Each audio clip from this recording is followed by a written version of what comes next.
ரயில்வேவோட JE exam 2024 நீங்க prepare பண்ணிட்டு இருக்கீங்கன்னா கண்டிப்பா இந்த வீடியோ பார்க்கணும். நம்ம எல்லாருமே பார்த்திருப்போம் ரீசெண்டா சிபிடி 1க்கான ரிசல்ட் வந்து அனௌன்ஸ் பண்ணியிருந்தாங்க. அதன்படி யாரெல்லாம் சிபிடி 2க்கு எலிஜிபிள் அப்படின்னு வந்து ஒரு லிஸ்ட் ரயில்வேல இருந்து அபிஷியலா கொடுத்திருந்தாங்க.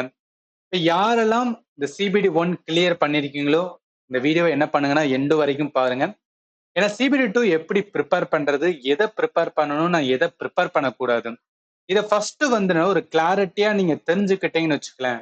கண்டிப்பா என்ன பண்ண முடியும், ப்ரிப்பேர் பண்றதுக்கு ஒரு இன்ட்ரெஸ்ட் இருக்கும் அண்ட் கிளாரிட்டி இருக்கும். அதன் மூலம் என்ன பண்ணலாம்னா நல்லாவே வந்து ஸ்கோர் பண்ணலாம்.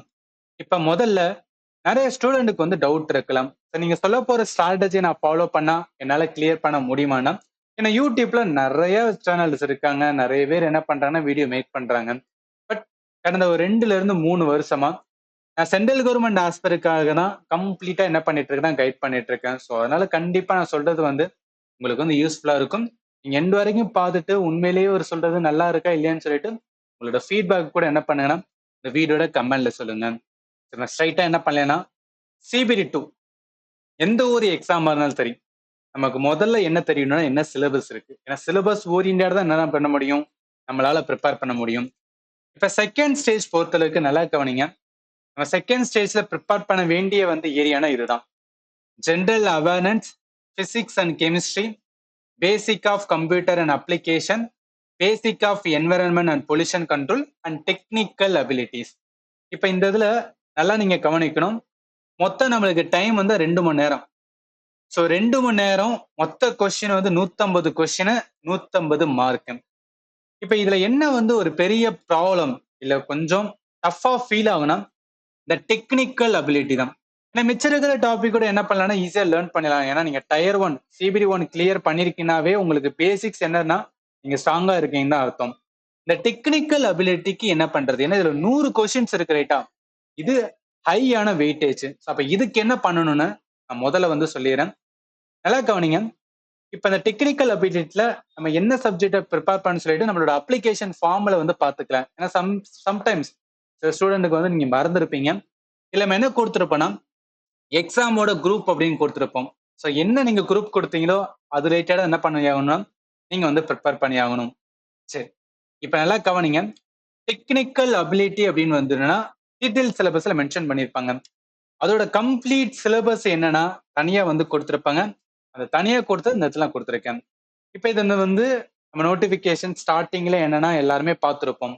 இப்ப mechanical allied, electrical allied, electronics allied, civil and allied, இந்த மாதிரி என்னன்னா ஒவ்வொன்றுக்கும் இருக்கும். நம்ம எது கொடுத்துருக்கோமோ அதுக்கான என்னன்னா டீடைல் சிலபஸ். ஜஸ்ட் நீங்க எதுல இருக்கீங்களோ அந்த இதோட, அதாவது எந்த டெக்னிக்கல் இருக்கீங்களோ ஒரு வாட்டி என்ன பண்ணுங்க, ஸ்கிரீன்ஷாட் எடுத்து இதுல இருக்கிற என்னென்னலாம் வந்து நம்ம டாபிக் கொடுத்துருக்காங்களோ நீங்க ப்ரிப்பேர் பண்ணணும். இப்ப சிவில் அண்ட் அலைடு கொடுத்தீங்கன்னா இதுல இருக்கிறதா சிலபஸ். இதுலதான் என்ன பண்ணுவோம்னா கொஸ்டின்ஸ் வந்து எடுப்பாங்க. இப்ப அதே பாருங்க, எலக்ட்ரிக்கல்னா இதுதான் வந்து சிலபஸ், எலக்ட்ரானிக்ஸ்னா இதுதான் வந்து சிலபஸ், மெக்கானிக்கலுக்கு இது சிலபஸ்.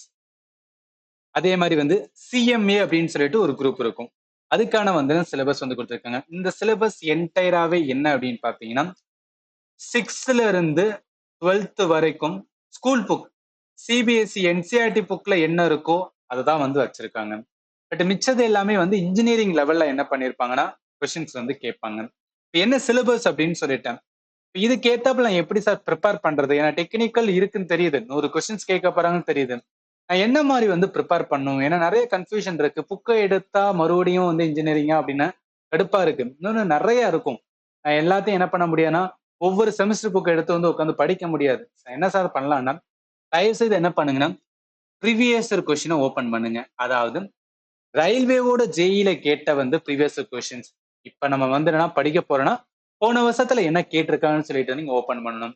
இப்ப இதுக்கான கம்ப்ளீட் வந்து ப்ரீவியஸ் கொஸ்டினுக்கான பிடிஎஃப்கான லிங்க்குமே என்ன பண்ணிடுறேன்னா இந்த வீடியோட டிஸ்கிரிப்ஷன்ல ஆட் பண்றேன்.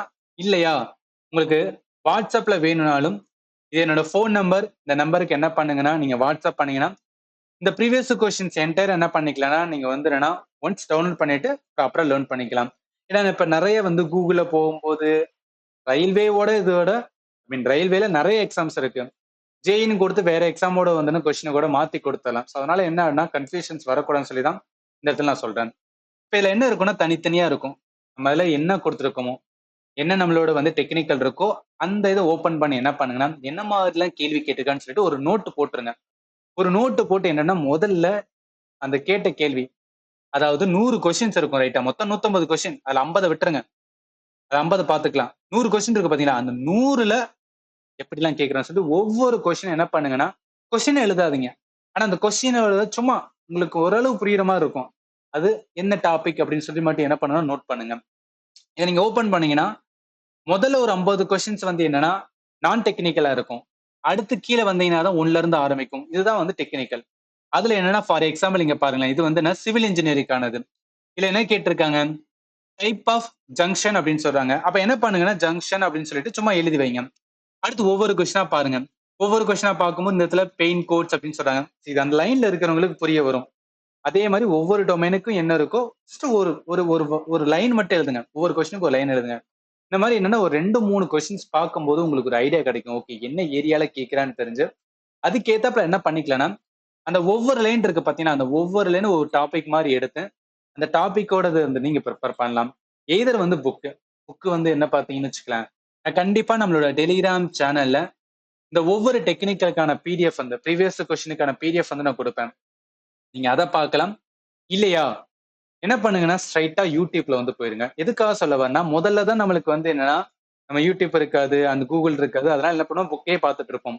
பட் இப்ப எல்லாமே வந்துன்னா ரொம்ப ஷார்ட் அண்ட் ஸ்வீட்டா ஈவன் அனிமேஷன் கூட என்ன பண்ணிக்கலாம்னா நம்ம வந்து புரிஞ்சுக்கலாம். அந்த அளவுக்கு யூடியூப்ல வந்து நிறைய வந்து கண்டென்ட் கிடைக்குது. ஸோ அதனால யூடியூப்ல ஜஸ்ட் என்ன பண்ணணும், ஈவன் இந்த சிலபஸ்ல இருக்கிற ஒவ்வொரு வார்த்தை என்னன்னா யூடியூப்ல போட்டு கூட நீங்க நோட் பண்ணிக்கலாம். ஏன்னா புக்ல படிக்கிறதுக்கு வந்து நிறைய எக்கச்சக்கமா இருக்கும். எல்லாத்தையும் என்ன பண்ண முடியாதுன்னா ரொம்ப ஷார்ட் அண்ட் பீரியட்ல வந்து லேர்ன் பண்றதுக்கு கஷ்டம். ஸோ அதுக்காக தான் என்ன சொல்றேன் அப்படின்னு பாத்தீங்கன்னா நீங்க எதுல பண்ணிக்கலாம்னா யூடியூப்ல லேர்ன் பண்ணிக்கலாம். நான் சொல்றது ஈஸியா இருக்கும், பட் இது வந்து நிறைய ஒர்க் இருக்கு, நீங்க வந்து பண்ணிதான் ஆகணும். இது ரிலேட்டடா என்னன்னா யாராலையும் கிளாஸ் கொடுக்க முடியாது. ஏன்னா ஒவ்வொரு டொமைன் ஒவ்வொரு டெக்னிக்கலுக்கும் அந்த டெக்னிக்கல் இருக்கவங்களால மட்டும்தான் என்ன பண்ண முடியும்னா கிளாஸ் எடுக்க முடியும். பட் நான் வந்து என்னன்னா நான் டெக்னிக்கல் இருக்கு பாத்தீங்களா, அதுக்கான கிளாஸஸ் தான் வந்து எடுத்துட்டு இருக்கேன். இப்ப ஈவன் இதோட வெயிட்டேஜ் கூட வந்து நீங்க பார்க்கலாம். சிவில் இன்ஜினியரிங்க்கு என்னென்ன டாபிக்ல எவ்வளவு வெயிட்டேஜ் கேட்கறான்னு தெரிஞ்சு அதுக்கேற்றப்பல என்ன பண்ணிக்கலாம்னா நீங்க ப்ரிப்பேர் பண்ணணும். மெக்கானிக்கலுக்கான வெயிட்டேஜ் இது போன வருஷத்துல வந்து எவ்வளவு கேட்டாங்களோ அதுக்கானதான் வந்து இந்த இடத்துல மென்ஷன் பண்ணியிருக்கேன். அண்ட் ஆல்சோ வந்து எலக்ட்ரிக்கலுக்கு நீங்க பார்க்கலாம். And also electronics. ஸோ இதன் மூலம் என்ன நீங்க தெரிஞ்சுக்கலாம் அப்படின்னு பார்த்தீங்கன்னா எந்த டாபிக் என்ன டெக்னிக்கல், என்ன டெக்னிக்கல்ல இருக்கிற ப்ரீவியஸ் கொஸ்டின், இந்த மாதிரி வெயிட்டேஜ் இதை பொறுத்து நீங்க ஒவ்வொன்றையும் என்ன பண்ண லேர்ன் பண்ண ஆரம்பிச்சாவே போதுமானதா இருக்கும். ஏன்னா ரொம்ப டெப்த்துக்கு நான் படிச்சு ஆகணும்னு சொல்லிட்டு ரொம்பவும் போக வேணாம். கான்செப்ட் உள்வாங்கிக்கங்க. அதை வச்சு எப்படி கேட்டாலும் உங்களால என்ன பண்ண முடியும்னா ஆன்சர் பண்ண தெரியணும். சரி, இப்ப நான் டெக்னிக்கலுக்கு நீங்க என்ன பண்ணணும் அப்படின்னு சொல்லிட்டேன். இந்த நான் டெக்னிக்கல் இருக்கிற இந்த 50 கொஸ்டின் இதுக்கு என்ன சார் பண்றேன்னா இதை நான் உங்களுக்கு ப்ராப்பரா என்ன பண்ணுவேன்னா நான் கைட் பண்ணிடுவேன். ஏன்னா இது எல்லாமே நான் ப்ராப்பரா உங்களுக்கு என்ன பண்ணிருக்கேன்னா டீச் பண்ணிருக்கேன். அதுல ஃபர்ஸ்ட் என்ன அப்படின்னு பாத்தீங்கன்னு வச்சுக்கலாம், அதுல ஃபர்ஸ்ட் பார்க்க போறது இந்த பிசிக்ஸ் அண்ட் கெமிஸ்ட்ரி வந்து பார்க்கலாம். சிபிஎஸ்இ புக்ல இருக்கிற 10th ஸ்டாண்டர்ட் வரைக்கும் நாங்க கேட்போம்னு சொல்றாங்க. நீங்க என்னன்னா சிபிடி ஒன்லயும் லேர்ன் பண்ணிருப்பீங்க, அதுலயே என்ன லேர்ன் பண்ணமோ அதுதான் என்ன பண்ண போறோம்னா இங்க வந்து லேர்ன் பண்ண போறோம். ஐ மீன் ரிவிஷன் வந்து பண்ண போறோம். இப்போ பிசிக்ஸ் அண்ட் கெமிஸ்ட்ரி நல்லா கவனிங்க. நான் டெக்னிக்கல்ல கேட்ட கேள்விக்கான பிடிஎஃப் என்ன பண்றேன்னா தரேன். ஏன்னா நல்லா கவனிங்களேன், நிறைய ஸ்டூடெண்ட்டுக்கு என்ன ஒரு டவுட் இருக்குன்னா இந்த இடத்த அதாவது இந்த பிசிக்ஸ் கெமிஸ்ட்ரி ஓரளவு ஓகே இருக்கும். பட் இந்த இடத்துல ஜென்ரல் அவேர்னன்ஸ் இருக்கு பாத்தீங்களா, இதுல மோஸ்ட்லி கேட்கிற கொஸ்டின் அப்படின்னு பார்த்தா பாலிட்டில இருந்து கொஸ்டின் எடுக்கிறாங்க. சம்டைம்ஸ் என்னன்னா கரண்ட் அஃபேர்ல இருந்தும் கொஸ்டின்ஸ் எடுக்கிறாங்க. ஸோ இதனால இந்த ஜென்ரல் அவேர்னன்ஸ் டாபிக் வந்து கொஞ்சம் லென்த்தா இருக்கிற மாதிரி இருக்கும், நிறைய வாஸ்டா லேர்ன் பண்ற மாதிரி இருக்கும். அதை பார்க்கறதுக்கு முன்னாடி நம்ம உங்களுக்கு என்ன சொல்லிடுறேன்னா இங்க இருக்கிற physics, chemistry, computer, environment, pollution control இதை எப்படி ப்ரிப்பேர் பண்ணணும்னு சொல்லிடுறேன். ஸோ பிசிக்ஸ் பொறுத்தளவுக்கு ரொம்ப ரொம்ப ரொம்ப ஈஸி தான். பிசிக்ஸ் பொறுத்தளவுக்கு ஸ்கூல் புக்ல இந்த 12 டாபிக் தான் மென்ஷன் பண்ணியிருக்காங்க. இதை மட்டும் படிச்சாவே போதும். கண்டிப்பா இதுக்குள்ள தான் என்ன வரும்னா கொஸ்டின்ஸ் வந்து வரும். கெமிஸ்ட்ரிக்கு இந்த 9 டாபிக், இந்த 2 இது படிச்சா மட்டும் போதும். நல்லா மைண்ட்ல வச்சுக்கோங்க. பயாலஜி படிக்க கூடாது, ஏன்னா நம்ம சிலபஸ்ல அது கிடையாது. ஒன்லி பிசிக்ஸ் அண்ட் வந்து கெமிஸ்ட்ரி. சரி, இப்ப கம்ப்யூட்டர் பொறுத்தளவுக்கு நல்லா கவனிங்க. கம்ப்யூட்டர்ல என்ன படிக்கணும்னா இந்த 7 டாபிக் தான் வந்து படிக்கணும். சும்மா நீங்க விட சொல்லாதீங்க அப்படின்னா அப்படிலாம் கிடையாது. நான் எல்லாமே என்ன பண்ணிருக்கேன்னா இங்க பார்க்கலாம். RRB JEE ல எலக்ட்ரிக்கல் அண்ட் அலைடு இன்ஜினியரிங்கோட அந்த கொஸ்டினோட இதுல நீங்க பார்த்தீங்கன்னா தெரியும். ரேம் இருக்கா? ஸோ ரேமு, அதே மாதிரி வந்துனா ஓப்பன் சோர்ஸ் ஆன வந்துனா ஆப்ரேட்டிங் சிஸ்டத்தை கேட்டிருக்காங்க. லேண்ட் ரிலேட்டடா கேட்டிருக்காங்க. பவர் பாயிண்டோட டெம்ப்ளேட் ரிலேட்டடா கேட்டிருக்காங்க. கம்ப்யூட்டரோட ஃபயர்வால் கேட்டிருக்காங்க. டாக்குமெண்டோட ஸோ என்ன கேட்டிருக்காங்க, ஃபங்க்ஷன் கீ கேட்டிருக்காங்க. இது எல்லாமே என்ன பண்ணிருப்போம்னு வச்சுக்கலாம், இந்த இதுல இந்த 7 டாபிக்ல லேர்ன் பண்ணிருப்போம். முக்கியமா சொல்லப்போனா கம்ப்யூட்டரோட ஆர்கிடெக்சர் ரொம்ப ரொம்ப இம்பார்ட்டன்ட். அதே மாதிரி டேட்டா கம்யூனிகேஷன் நெட்வொர்க், ஏன்னா இதுல தான் என்ன படிப்போம் அப்படின்னு பார்த்தீங்கன்னு வச்சுக்கலாம். வயர்லெஸ் நீங்க பார்த்தலாம், நீங்க சைபர் செக்யூரிட்டி, இன்டர்நெட் சம்பந்தப்பட்டது.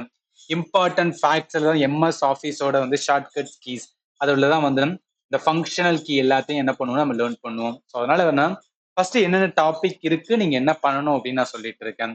இந்த 7 டாபிக் தான் கம்ப்யூட்டர்ல படிக்கணும். தயவு செய்து என்ன பண்ணுங்கன்னா இதை வந்து கம்ப்ளீட் பண்ணுங்க.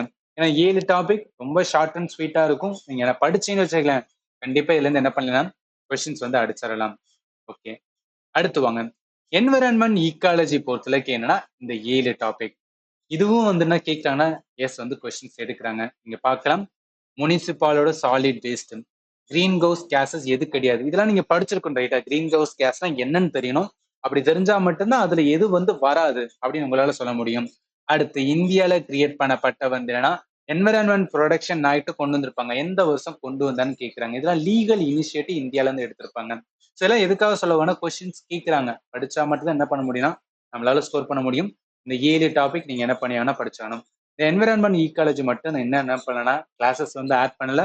மிச்ச எல்லா டாபிக்கும் வந்து நான் டெக்னிக்கலா ஆட் பண்ணிட்டேன். இது கொஞ்சம் டைம் கொடுங்க. கண்டிப்பா என்ன பண்றேன்னா அப்கமிங் டேஸ்ல என்ன பண்ணிடுறேன் நான் ஆட் பண்ணிடுறேன். சரி, அடுத்து வாங்க. இப்ப என்ன பார்த்துட்டோம், பிசிக்ஸ் கெமிஸ்ட்ரி சொல்லிட்டேன், கம்ப்யூட்டருக்கு சொல்லிட்டேன், என்விரான்மெண்ட் பொல்யூஷன் கண்ட்ரோலுக்கு சொல்லிட்டேன், டெக்னிக்கல் ஆல்ரெடி நீங்க என்ன ப்ரிப்பேர் பண்ணணும்னு ஒரு ஐடியா கொடுத்துட்டேன். இந்த ஜென்ரல் அவேர்னன்ஸ் இருக்கு பாத்தீங்களா, இல்ல ஆல்ரெடி சொன்ன மாதிரி என்ன பண்றாங்கன்னா எக்கச்சக்க டாபிக்ல கை வைக்கிறாங்க. முக்கியமா சொல்லப்போனா பாலிட்டில இருந்து டெஃபினட்டா கொஸ்டின்ஸ் வந்து வருது. நார்மல் ஒரு சென்ட்ரல் கவர்மெண்ட் எக்ஸாம்னாவே பாலிட்டி படிக்கிறதுக்கு இந்த 16 டாபிக் என்ன பண்ணணும்னா நம்ம ப்ரிப்பேர் பண்ணுவோம். அதே மாதிரி ஹிஸ்டரி பொறுத்தளவுக்கு மாடர்ன் ஹிஸ்டரியில வந்து கொஸ்டின்ஸ் வைக்கிறாங்க. இதுல நிறைய இருக்கு, ஜியோகிராஃபி இருக்கு. பட் இதுல என்ன அப்படின்னு பாத்தீங்கன்னா அந்த ஜென்ரல் அவேர்னன்ஸ் பொறுத்த அளவுக்கு நீங்க ப்ரீவியஸ் கொஸ்டின் நிறைய அனலைஸ் பண்ணும் போது தான் தெரிய வரும். என்னென்ன டாபிக் வந்து இருக்கு, என்னென்ன கொஸ்டின்லாம் வந்து எடுக்கிறாங்க, என்னென்ன ஏரியால கொஸ்டின் எடுக்கிறாங்க, ஜியோகிராஃபில எடுக்கிறாங்களா, ஸ்டாட்டிக் ஜிகேன்னு இருக்கும். ஸோ ஸ்டாட்டிக் ஜிகே எதுக்கு வருது, எதுக்காக சொல்றேன்னா இதுல இருந்தா என்னன்னா ஃபேமஸான பர்சனாலிட்டி, இப்ப ஏதாவது வந்து ஒரு டான்ஸ் சம்பந்தப்பட்ட பர்சனாலிட்டி தான் கேட்கறாங்கன்னா அதெல்லாம் எதுக்குல வருதான், இந்த ஸ்டாட்டிக் ஜிகேல வரும். ஸோ இதெல்லாம் என்ன பண்ணணும்னு நம்ம நிறைய கொஸ்டின் அனலைஸ் பண்ணும் போது தான் வந்துன்னா நம்மளால ஐடென்டிஃபை பண்ண முடியும். பட் இந்த ஒரு ஓவரால் ஐடியா வந்து சொல்றேன். சப்போஸ் உங்களுக்கு வந்து டவுட் வருது, இந்த ஜென்ரல் அவேர்னன்ஸ்ல என்ன தெரிஞ்சாலும் எனக்கு தெரியாம இருக்குன்னா நான் வாட்ஸ்அப் நம்பர் கொடுத்துருக்கேன், அதுக்கு நீங்க அனுப்புங்க. கண்டிப்பா உங்களுக்கு பார்த்துட்டு என்ன பண்றேன்னா நீங்க அந்த கொஸ்டின் ப்ரீவியஸ் கொஸ்டினை வந்து பார்த்து இது என்ன டாபிக்னு கேட்டீங்கன்னா கண்டிப்பா உங்களுக்கு என்ன பண்ணுவேன்னா இது எந்த டாபிக்ல வருது, எப்படி ப்ரிப்பேர் பண்ண சொல்லிட்டு ஒரு ப்ராப்பர் ஐடியா வந்து கொடுப்பேன். பட் நீங்க ஜென்ரல் அவேர்னன்ஸ் வந்து ஒரி பண்ண வேணாம். ஏன்னா எல்லாமே நான் என்ன பண்ணிருப்பேன்னா மைண்ட் மேப்ல தான் டீச் பண்ணியிருப்பேன். ஸோ அதனால ஈஸியா என்ன பண்ணலாம்னா ஒரு வாட்டி ப்ரிப்பேர் பண்ணிட்டு ரிவிஷன் பண்றதுக்கு உங்களுக்கு வந்து பெர்ஃபெக்டா இருக்கும். அண்ட் வந்து கரண்ட் அஃபேர், ஏன்னா கரண்ட் அஃபேர் வந்து மேஜரான வந்து ப்ளே பண்ணுது. உங்களுக்கு வந்து என்ன கரண்ட் அஃபேர் என்னதான் படிச்சாலும் ஒரு கடல் மாதிரி போயிட்டே இருந்தாலும் வேற வழி இல்ல, படிச்சுதான் ஆகணும். ஏன்னா ஏதாவது ஒண்ணு விட்டோம்னு வச்சுக்கலாம், நம்ம கம்ப்ளீட்டா ப்ரிப்பேர் பண்ணிட்டோம் அப்படின்னு சொல்லிட்டு ஒரு ஐடியாவே இருக்காது. ஏதாவது விட்டு போனாலும் என்னன்னா நம்ம படிக்கலையேன்னு தோணிட்டே இருக்கும். அதனாலதான் எல்லாத்தையும் என்னன்னா ப்ரிப்பேர் பண்ணும்போது ஹோலிஸ்டிக்கா என்ன பண்ணிருங்கன்னா ப்ரிப்பேர் பண்ணிருங்க. ஸோ அவ்வளவுதான். நான் வந்து என்னன்னா கம்ப்ளீட் ஸ்ட்ராட்டஜி வந்து சொல்ல வந்தேன். நான் டெக்னிக்கலான கிளாஸஸ் எல்லாமே ஆப்ல தான் ப்ரொவைட் பண்ணிட்டு இருக்கேன். ஸோ ஆப்ல நீங்க ஜாயின் பண்ணா ஆப்புக்கான லிங்க் இந்த வீடியோட டிஸ்கிரிப்ஷன்ல கொடுத்துருக்கேன். நீங்க என்ன பண்ணிக்கலாம், செக் பண்ணிக்கலாம். ஸோ ஒன்ஸ் நீங்க ஆப்பை இன்ஸ்டால் பண்ண நிறைய டெமோ கிளாஸஸ் கொடுத்துருக்கேன். அண்ட் கிளாஸஸ் எல்லாமே என்னன்னா இந்த மாதிரி all in one GS and math course அப்படின்னு இருக்கும். இதுல 533 அப்படின்னு காமிக்கும். பட் நீங்க பே பண்ணும்போது 580 வந்து பே பண்ணுவீங்க. எதுக்கு அந்த எக்ஸ்ட்ரா அமௌண்ட் வருதுன்னா இந்த ஆப்பை மேனேஜ் பண்ற கம்பெனி கிளவுட் ஸ்டோரேஜ்க்காகவும் ஜிஎஸ்டிக்காக என்ன பண்ணுவாங்கன்னா ஆட் பண்ணுவாங்க. அதனால 580 ஃபார் வந்து 1 இயர் வந்து வேலிடிட்டி. என்னைக்கு ஜாயின் பண்றீங்களோ அன்னில 1 இயர் ஃபுல்லா என்ன பண்ணிக்கலாம்னா நம்ம கோர்சஸ் வந்து ஆக்சஸ் பண்ணிக்கலாம். ஏதாவது டவுட் இருந்துச்சுன்னா தாராளமா நீங்க கேளுங்க. நான் கம்ப்ளீட்டா என்ன பண்ணுவேன்னா பர்சனலா, ஐ மீன் செல்ஃப் டவுட் வந்து தனித்தனி ஸ்டூடெண்ட் தான் நான் கைட் பண்ணுவேன். அதனால என்ன டவுட் இருந்தாலும் பயங்கரமா கேட்டீங்கன்னா உங்களுக்கு நான் என்ன பண்ணுவேன்னா ஆன்சர் பண்ணுவேன். அண்ட் ஃபைனலி தேங்க்யூ ஃபார் வாட்சிங் and have a nice day.